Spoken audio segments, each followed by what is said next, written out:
ada 3 ciri orang yang riya. Yang pertama, malas beribadah ketika sendirian. Yang kedua, rajin beribadah ketika berada di tengah banyak orang. Yang ketiga, amalnya meningkat kala dipuji dan menurun kala dicaci.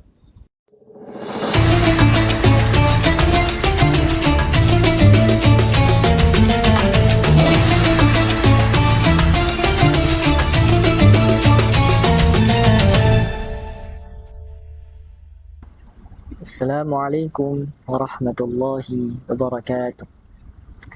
Alhamdulillah.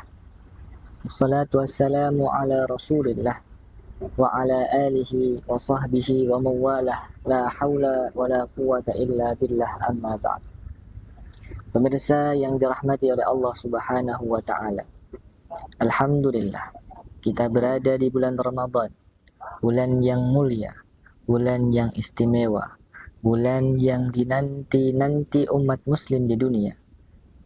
Maka patut bagi kita untuk mensyukuri bersama dengan meningkatkan ketaatan kepada Allah Subhanahu wa taala.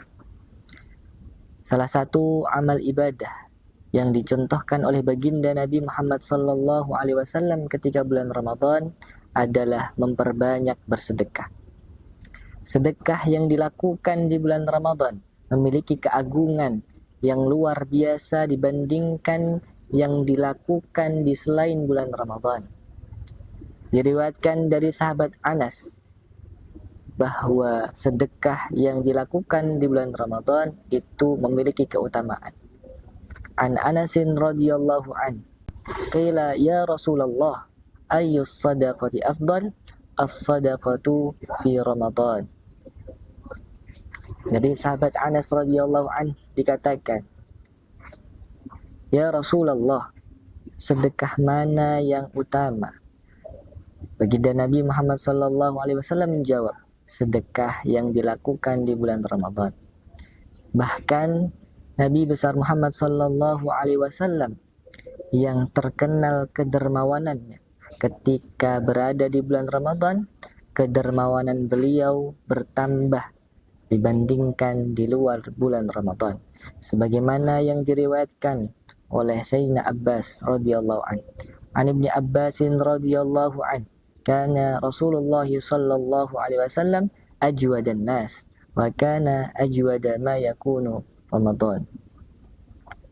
Dari Ibnu Abbas radhiyallahu an bahwa Nabi besar Muhammad sallallahu alaihi wasallam adalah orang yang paling dermawan di antara manusia lain, dan kedermawanan beliau bertambah ketika berada di bulan Ramadan. Inilah akhlak dari baginda Nabi Muhammad sallallahu alaihi wasallam. Beliau mencontohkan langsung, tidak hanya memerintahkan, akan tetapi beliau juga mempraktekkan amal ibadah yang beliau perintahkan, yakni sedekah. Selain memperbanyak sedekah yang kita lakukan di bulan Ramadan, kita juga harus memperhatikan kualitas sedekah yang kita lakukan. Kita harus mengiringinya. Sedekah yang kita lakukan harus diiringi dengan keikhlasan, ketulusan hanya kepada Allah Subhanahu wa taala. Karena menjadi kunci amal itu diterima atau tidak.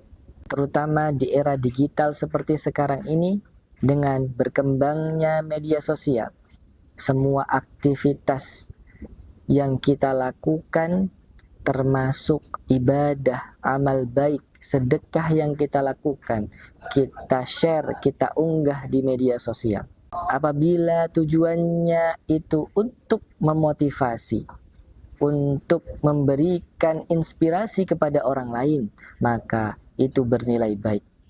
Akan tetapi sebaliknya, jika muncul rasa ingin dipuji, rasa ingin mendapatkan penghormatan dari orang lain, maka perlu berhati-hati karena riya sudah mulai masuk dan bisa mengurangi bahkan menghilangkan pahala sedekah tersebut. Padahal Allah telah memperingatkan dalam Al-Quran surat Al-Baqarah ayat 264. أعوذ بالله من الشيطان الرجيم بسم الله الرحمن الرحيم يا أيها الذين آمنوا لا تبطلوا صدقاتكم بالمن والأذى كالذي ينفق ماله رئاء الناس ولا يؤمنون بالله واليوم الآخر فمثله كمثل صفوان عليه تراب فأصابه وابل فتركه صلدا لا يقدرون على شيء مما كسبوا والله لا يهدي القوم الكافرين. Yang artinya, wahai orang-orang yang beriman, janganlah engkau membatalkan, menghapus pahala sedekahmu dengan menyebut-nyebut dan menyakiti orang yang menerima. Sebagaimana orang yang menginfakkan hartanya dengan tujuan riak kepada manusia dan dia tidak beriman kepada Allah dan hari akhir. Maka perumpamaan orang seperti itu sebagaimana batu licin yang di atasnya ada tebu. Kemudian batu itu terkena hujan yang lebat dan meninggalkan batu itu kembali licin. Mereka tidak menguasai apapun atas yang mereka usahakan. Dan Allah tidak memberikan petunjuk kepada orang kafir. Ayat ini menunjukkan bahwa sedekah yang dilakukan dengan tujuan riya kepada manusia maka tidak bernilai di sisi Allah Subhanahu wa taala. Sebagaimana perumpamaan yang telah disebutkan, seperti batu yang ada di atasnya tanah, kemudian terkena hujan lebat dan tinggallah batu itu kembali licin. Ini merupakan peringatan keras atas sedekah yang dilakukan dengan tidak semata-mata hanya kepada Allah Subhanahu wa taala. Bahkan Nabi Muhammad SAW menyebutkan dalam riwayat hadisnya yang artinya, satu hal yang aku takutkan dari umatku adalah syirik kecil. Para sahabat bertanya, wahai Rasulullah, apa itu syirik kecil? Rasul menjawab, syirik kecil itu adalah riya. Bahkan Nabi menyebutkan bahwa riya adalah penyakit yang berbahaya. Dalam sebuah hadis, Rasulullah menyebutkan, sesungguhnya sesuatu hal yang paling aku takutkan menimpa kalian adalah syirik kecil. Para sahabat bertanya, wahai Rasulullah, apa itu syirik kecil? Rasul menjawab, syirik kecil itu adalah riya. Amal yang disertai dengan riya seringkali dipengaruhi oleh pandangan dan penilaian orang lain. Amal tersebut lahir bukan dari ketulusan hati yang ikhlas lillahi ta'ala, akan tetapi bercampur dengan tujuan mencari popularitas atau pujian di antara manusia. Di era digital seperti sekarang ini, riya bisa muncul dari tindakan yang bertujuan untuk mencari subscriber, like, komen, dan viralitas. Akibatnya, kualitas amal, naik turunnya amal, itu bergantung dengan seberapa yang didapatkan, bergantung dengan seberapa popularitas yang didapatkan, pujian yang didapatkan dari manusia, dengan ukuran viral atau tambahnya subscriber. Akibatnya kualitas amal menjadi tidak stabil, bergantung dengan seberapa besar apresiasi yang didapatkan, dengan ukuran bertambahnya like, subscriber, atau komen. Pemirsa yang dirahmati oleh Allah Subhanahu wa taala, Riya merupakan penyakit yang samar, yang mana hanya diketahui oleh kita sendiri dan Allah Subhanahu wa Ta'ala. Imam Al-Ghazali menyebutkan di dalam kitabnya Ihya Ulumuddin, mengutip perkataan sahabat Ali bin Abi Thalib, disebutkan bahwa ada 3 ciri orang yang riya. Yang pertama, malas beribadah ketika sendirian. Yang kedua, rajin beribadah ketika berada di tengah banyak orang. Yang ketiga, amalnya meningkat kala dipuji dan menurun kala dicaci. Kemudian, bagaimana agar kita terhindar dari riya ketika bersedekah di bulan Ramadan ini? Yang pertama, yaitu luruskan niat hanya kepada Allah Subhanahu wa Ta'ala, karena niat merupakan kunci dalam ibadah. Rasulullah menyebutkan dalam hadisnya, innamal a'malu binniyat, sesungguhnya amal itu bergantung dengan niatnya. Apabila amal yang dilakukan hanya mengharap ridha Allah Subhanahu wa Ta'ala, maka dia tidak peduli dengan pujian dan cacian orang lain. Pujian dan cacian bernilai seimbang. Akhirnya dia tidak terbang ketika dipuji dan tidak tumbang ketika dicaci. Yang kedua, sembunyikan sedekah jika mampu. Sebagaimana dalam Al-Quran, in tubdus sadaqati fani'immahi wa in tukhfuha wa tu'tuhal fuqara'a fahuwa khairul lakum.